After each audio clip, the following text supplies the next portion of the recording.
You're watching Public Affairs. Berkowitz is my name, and politics is our game. And we're going to be doing lots of political economy this evening because we're blessed to have Austin Goolsbee. Austin Goolsbee, everybody would know, is the former chairman of the Council of Economic Advisors. He's kind of a whiz kid. He's not yet 43. He was, not yet 43? 43. Just 43, okay, right around the same age that JFK got elected president, so you got that in common. Yale undergrad, right?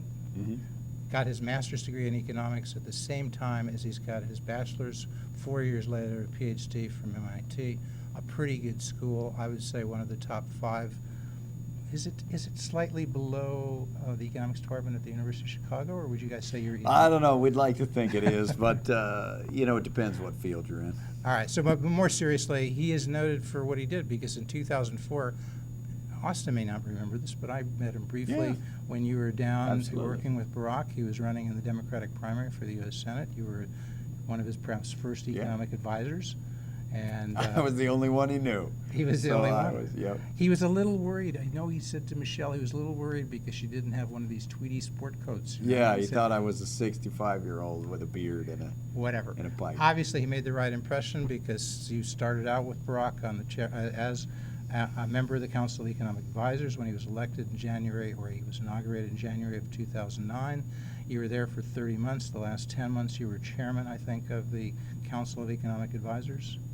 You were there at the creation, and so people would look back and say, well, one thing they think about, okay, we'll get to a number of topics here, but I think one thing that comes to mind is the unemployment rate right around the time you came in was right about 7%, maybe 7.5%. What was it? Something like that? Shooting way up. Shooting up. And you guys said, see, we're going to have some tough questions for you today, because some people would say, remember that Barack said adopt his stimulus program, and I'm sure you had something to say about that.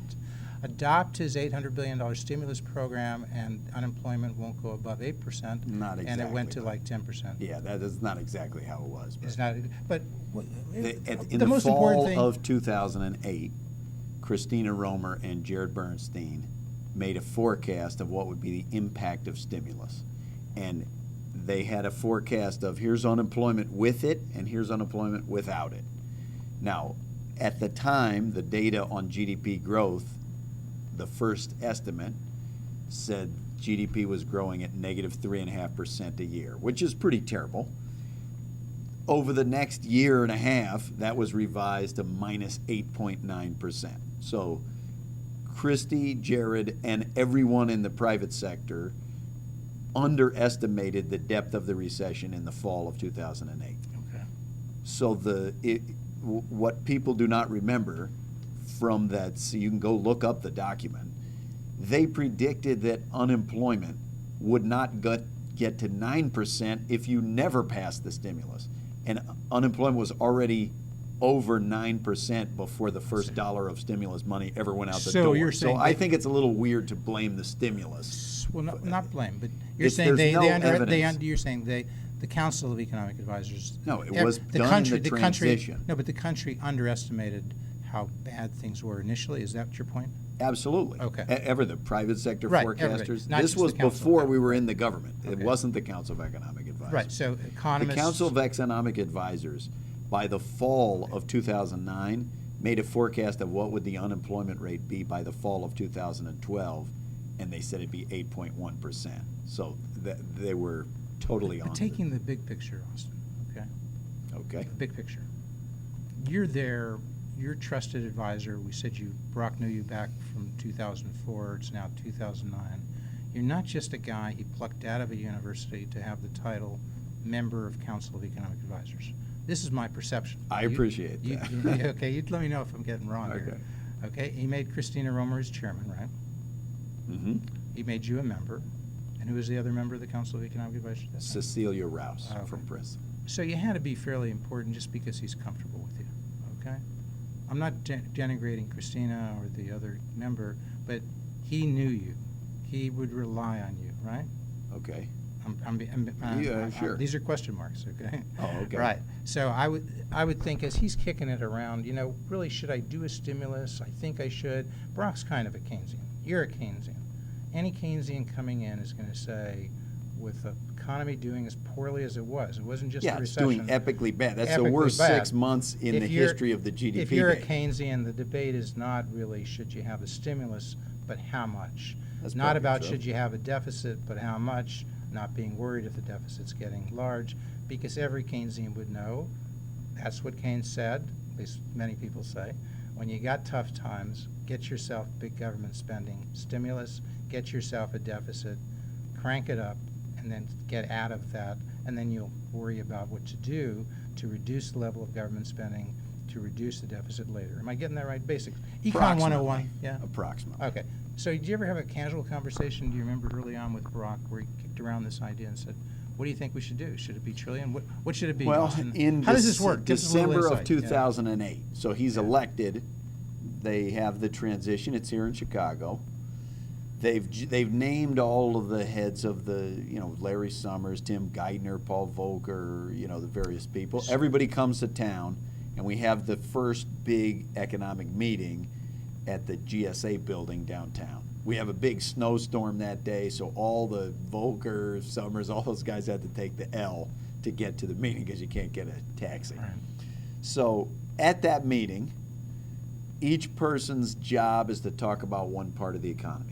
So I go through housing. I say, look, house prices are already down 20-25% from their peak. They may go down another 15%. We got $700 billion of negative equity, tens of millions of people underwater. This is going to be a catastrophe. Christy Romer says the GDP is growing at negative 3.5%. Turns out it's even worse, but this is going to be the worst recession since 1929. It's going to take the biggest stimulus in U.S. history, even as a share of the economy, and that's where I first hear the number $800 billion. Previous to that, if you remember, people had been saying in the summer $100 billion. As you had Lehman weekend and people started saying, "Ooh, it's going to be bad," people were using $200 billion, and somebody had said $400 billion. That was the first time that I heard $800 billion. I think that's around the magnitude that it ended up being. All right, so there weren't too many people pushing for more than $800 billion. It was the impetus of Yes. realizing how bad the economy was that was pushing up Yes. from low numbers like $100 billion, $400 billion, up to the 800. Am I getting that right? Okay. Yes, and that was taking place over a course of a few weeks. So at the end of that meeting, I go to the president-elect, and I say, look, that had to be, it was epically bad background This is briefing now a personal for the president. conversation Personal between you and Barack. conversation. Okay. And they'd gone through the financial system and how many of the banks do we think are insolvent and they might collapse, and is there enough money in the TARP? Is the TARP going to work? Right. I go up to the president-elect and I said, that's got to be the worst background briefing that the incoming presidents had since 1932 with Franklin Roosevelt, or maybe since Abraham Lincoln in worst meaning- 1860. Worst meaning. Meaning, look at the conditions. This is horrible. That's There terrible. wasn't a Okay. single happy thing Good in briefing in terms of informing him Yes. what was going on. Bad Yes. in terms of bad news. Informative about how bad Bad. the news was. Okay. And the All right. president-elect says, Goolsbee, that's not even my worst briefing this week. Is that right? Yeah, so- Did he tell you what else was so bad No, news? it was we had Pakistan policy, and okay, the terrorists so- and this, and you do Did not he want that smile guy's when he job. said that to you? Not really. Not He really. was being Wasn't he totally just- serious. I know. Yeah. Yeah. Yeah, it He was- didn't even see the lighter side of this. that was He was brutal. thinking, what did he get That himself was into? brutal, Okay. totally. Okay. So that's the Barack Obama you knew for a long time. You Yes. started out on that. But some people would be critical, and this is outside of economics now, back into political economy. The Journal of Political Economy is still here at the University of Chicago, is that right? Yeah. Okay. So It's probably the top academic journal. JPE, right? Yep. All right. And you're of course you're now a professor of an endowed chair, right? Yes. Okay.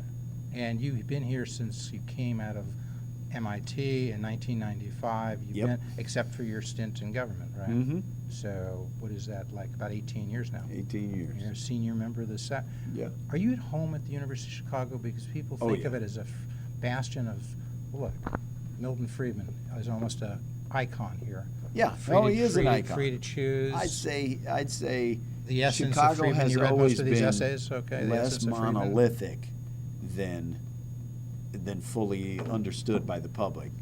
And I feel totally at home. I mean, this is one of the last places on earth where there are libertarians, liberals, conservatives, behavioral economists, everybody, and they're all kind of in the same room, and they Both all well, love each other. in the business we're school, that's engaged. certainly true. Yeah. And I know you're in the business school, not in the economics department, and that's the Booth Business School, right? Yes. The graduate department of economics is a little different. Is it a little bit more monolithic, or is that pretty diverse No, I don't too? think so. It's I'd say, okay. and we go to each other's seminars quite a lot. The field of economics has moved heavily toward data-intensive, little more microeconomic focus than in the 50s and 60s when it was very macro and a little more ideological, maybe. But it may be coming back. That's because the economies were so good relatively. You didn't have the kind of cataclysmic drop that we had in 2008. You had a recession in 2001, you had a recession in 81, I guess maybe, was it 91 too? So about every 10 years.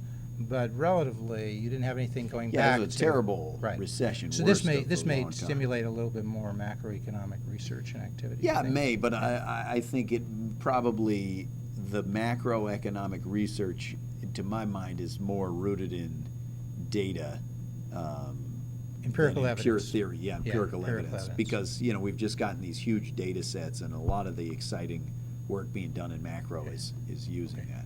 So is there anything you would do very differently? Because you had a $700 billion bailout, which was, the precursor was really in the Bush administration, some would Not say. precursor, I mean, they It handed was. out the money Handed in out the the fall money, of okay. 2008. So, So you mean the bank part, or you mean the stimulus? no, well, I'm saying, looking back, you're right, the bailout started before Obama was there. I think Obama certainly signed on to it as a candidate. The with McCain. $750 billion of TARP Right.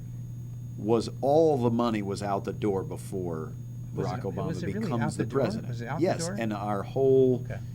the I thought it took a while canonical, to get some of that out the door, Look, no? Okay. the canonical issue that President Obama's facing coming in 2009 on the financial rescue side is trying to figure out how do you attach more conditions to money that they already have. And the banks are saying, we didn't agree to Right. write down So you can't principal really on do that. mortgage. You're not Okay. allowed to Okay. order, you have to Okay. induce them to do it. Okay, no, Sam Peltzman, you know Sam, he's Yeah, a professor good friend of emeritus mine. here. He said, finally Bernanke got it right. He was fiddling around with what to do Mhm. about Lehman, what to do about Bear Stearns, help one, not help one, help AIG. Right. According to Peltzman, he said, he just decided at some point, I'm just going to flood it with credit, okay? Yes. I'm just going to flood it with liquidity. Yes. And he said that seemed to do it. That seemed to calm things down. I'm paraphrasing what Sam Yeah. said. Do you agree with him on that? I agree with the point that if we'd have stayed on the path of we're going to come up with a different policy every weekend, bank by bank, I think that was a very So that kind of removed devastating. uncertainty. It showed the Fed was committed. Yes, Bernanke, though, if he gets the gold the watch, only thing it'll I'm be for that. hesitating here is this is not just exclusively a decision being made by the Fed. The TARP's extremely critical in the Right. middle of that. Well, That's not just a It's not the Bernanke Fed, it's decision. also the Congress, it's Yeah. also the executive. Totally. It's also you That's guys all I'm behind saying. Barack. Yeah, yeah. But this was a little different in that Bernanke came out, when I learned economics a long, long time ago, they would talk about a very independent Fed. And the Fed was structured to be more so. These guys were there for a longer period of time. It's now renewed every 4 years, but as I recall, the chairman Not- could be there not 14 exactly. years. Well, Yeah. the simple point I'm trying to ask and see if you agree Yeah. is that some change in 2008 through 2012, the Fed was more closely aligned in setting policy with the Congress and with the executive than in prior 2 or 3 decades. The rescue, the Fed explicitly says, and I think that's the way you have, if you're going to go into a massive rescue, the Fed can't be doing things on its own that are basically fiscal policy. That's got to be done with Congress. I think if they had Okay. just taken the so-called 13-3 actions, which are the emergency actions of the Fed, if they had just done that without Hank Paulson getting up and saying, Congress must endorse this, I think there would be a great temptation of everybody to turn around and say, oh, it's all the Fed's fault. We never wanted anything to Right. happen. Okay. Now, would you do any of that any differently? Some have been very critical of the stimulus, saying Barack was too No, but hands-off. You're mixing two different No, but things. I know, but let me just get the question out. Okay. But One you're aspect- asking about the stimulus, or you're Yeah. asking about the financial No, I'm asking bailout? specifically about the stimulus. Okay. I was saying the broader package, but let me start with the stimulus. Some have been very critical of that and said he turned that over in terms of how that spending was done, the components. He was there with you and others as to the 800 billion number, roughly. Mm-hmm. But he said, this is Congress. This is Nancy Pelosi. This is Harry Reid. They want to do their little patronage, their social. I'm using I mean, the there were Chicago no phrase. earmarks in the No, stimulus, but people, obviously. some would say there wasn't enough. Even Keynesians would say there wasn't enough big picture stuff. There was a lot of piddly stuff. It added up to numbers, but it didn't give you the kind of kick that some Keynesians thought you could have had. Well, So there's as a three, politi- as a I think there political- are three excuse me. major parts. But as a political economist, because you're around government, you're around policy, you're back in the ivory tower world of the University of Chicago Booth School of Business now, but you've been around this stuff. Do you think he should have been a little bit more hands-on, or should he have had Look, people who focused The and said, stimulus get it was right? three parts. Yeah, okay.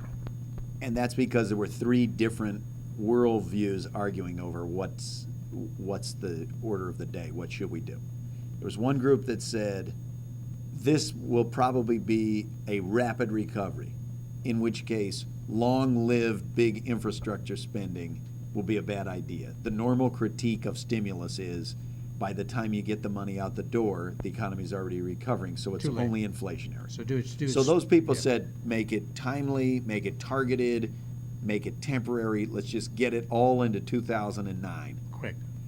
A second group said, no, this will be an extended, long-lived thing. Let's put focus on these infrastructure projects and stuff that'll last 2, 4, 6 years. A third group said, let's just try to get whatever Republicans would want, which means let's do it in tax cuts. So the way they split the differences, they did basically a third of each. Some about 35% of the stimulus was tax cuts. A little less than a third was short-run oriented. A little less than a third was this longer-lived stuff. I think looking back, the tax cuts proved to have less bang for the buck than anybody was predicting at the moment. And I think that's because everybody's in massive deleveraging mode. So you gave them a tax cut, and they didn't go spend the money. They took that money and they spent down credit card debt or spent down mortgage debt. So its impact on consumption growth was quite modest. And I think the short-lived stuff, you would, after the fact, seeing that it wasn't a V-shaped recovery and that the dynamic was totally different than in past recessions, you would shift that stuff to be more longer-lived than on the shorter-lived. What was the other mistake? If a Chicago economist, as I used to think of Chicago economics, there really were supply-siders before there were supply-siders. They would say, look at the incentive to work, save, and invest. Tax cuts to these people don't mean giving tax subsidies for the number of kids you have, things of that type. They say, let's lower the marginal rate of taxation. People will work more.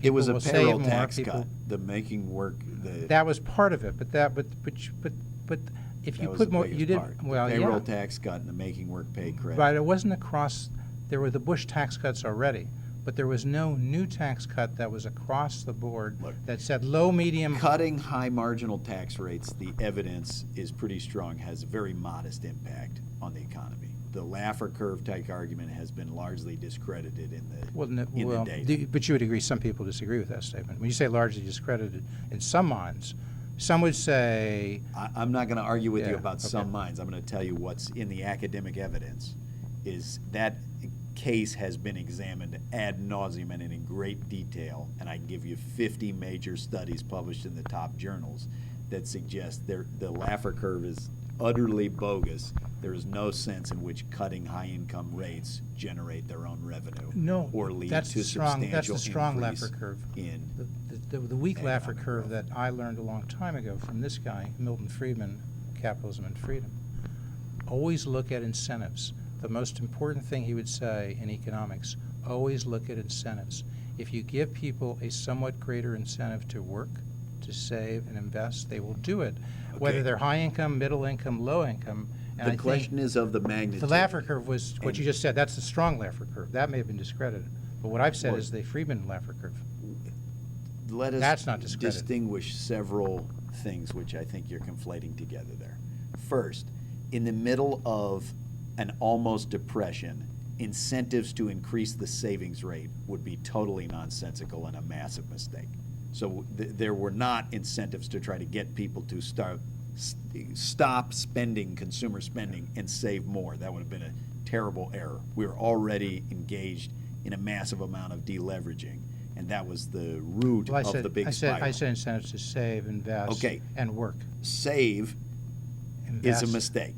Work, the making work pay credit and the cuts to the payroll tax are exactly on the point But they're of not giving middle income. incentives to That's work. 100,000 They or are. less. That's the payroll It's- tax cuts off at around 110,000. It's 98% of workers getting a marginal tax cut. The And job- on investment, the tax cost of capital has never been lower. They The job extended. but Austin, with all due respect, the job creators are the people with income above 98,000, not below. You know. The This reason why I is say the- this This is the high income tax rate drives the economy argument. And all I'll No. tell you is, we've looked at this, we, the economics profession, have looked at this over and over. It's completely not correct. But what I'm trying to say, and it leads into the next topic, because the other major legacy, I think, of the Obama administration, and tell me if I'm wrong, is Obamacare. It's what did Barack, at least on the domestic level, what did he do about the economy? Was it successful? What did he do about health care? Will it be successful? Foreign policy, another matter. I mean, would you agree with me at least that? We may disagree as to I think that's a efficacy. major issue, sure. Okay. And it leads into that because the critics of Obamacare say that program is designed as if people don't understand incentives. I don't agree with that at all. Because when you tax people, they're taxing medical device makers as if that will generate revenue, we'll put it in the pie, we'll charge people less for health care, and that tax goes to pay for that. So the pie is, That the is program not is an accurate self-financing. description of the I have to simplify because we only have about 10 Yeah, minutes but left. you know. missimplified. Okay. You can Well, simplify then you it into correct me. something that's not true. That's why we have you That's here. a You problem. correct me. Okay. The medical device tax is not even remotely the primary source of funding of what costs there are in Obamacare. What is the, some people say it's healthy people. Get more young people in there, they're healthy, they won't cost That's very a much significant early on. part, and now people are the saying they're staying raising away. of They're staying away high- because of the way you designed the program. Not you, but the I mean, administration. If we want to get into the details of Obamacare, Not in the weeds, I'm not happy in the to weeds, do not in that. the weeds, but on the But, broad level. I don't agree with what you just said there. The major source of tax revenue is raising the marginal tax rates on capital income for high-income people. The medical device issue is Say that one more time? It raises the pay, it applies the incremental part of the payroll tax on capital income. So it's effectively raises the capital gains rate on high-income people. And do you think that's a good thing if you want more capital to tax capital more? As Don't you get less I capital just if you tax said, it? We've looked at this issue many, many times, and at rates like the rates they are now, which we're coming off of the lowest high-income tax rates really in U.S. history since the invention of the income tax schedule. There's no evidence that in the 2000s, when we cut high-income taxes more than they have ever been cut, that generated substantial economic growth. There's just, that But is isn't not the larger true. picture, isn't the larger picture in this country, both on the economic side and on the political side, we're not talking about do we want capitalism or do we want socialism? I think you and I would agree. Correct. We're talking about do we want to nudge the Do we government. want the rate to be 39.6 or 43? Or- Something much or more put- mundane. But put more broadly and less in the weeds, do we want the government to be a little bit more involved in people's lives, or do we want the government to be a little less involved? One other question, then respond. Do we want to design a system so that there are fewer layers of bureaucracy, or do we want to design a system so there are fewer market incentives? Or do we want to design a system where they skimp on all public goods, or do we want to invest in public goods that history has shown increase the growth Is rate? education a public good? Yes. And would you agree that we're spending quite a bit on education and not getting much because we don't have competition in education? We have a system in K through 12 that has local monopolies. People can change their education by moving to another neighborhood, but they can't take their money and say, I'm dissatisfied with this school, I want to go to that school if it's government money. Would you, as an economist, because you know Milton Friedman came up with this idea in 1955, so over, what are we talking? We're talking more than 50 years ago. Before he wrote Capitalism and Freedom, he said, just have some competition. Let the people in Chicago, we spend $15,000 per kid per year on the public schools. Let those parents who want to take that money and go to the school of their choice. Now, you as an economist, I think, believe in competition. Wouldn't we be better? Wouldn't we be better off and have a better educated society if we had more competition and adopted a school voucher program? Well, I know it's a big issue for you, and that Brock you and have I followed discussed it very often, and I would he's, say, you've discussed it with as a Brock. general matter, I think the evidence suggests competition is good.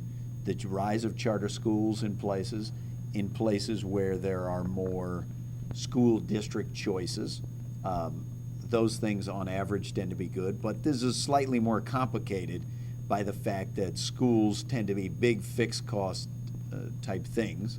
And so if you let just the highest income people pack up and leave, it's not unlike the old cream skimming argument with the phone network. But they've already done it.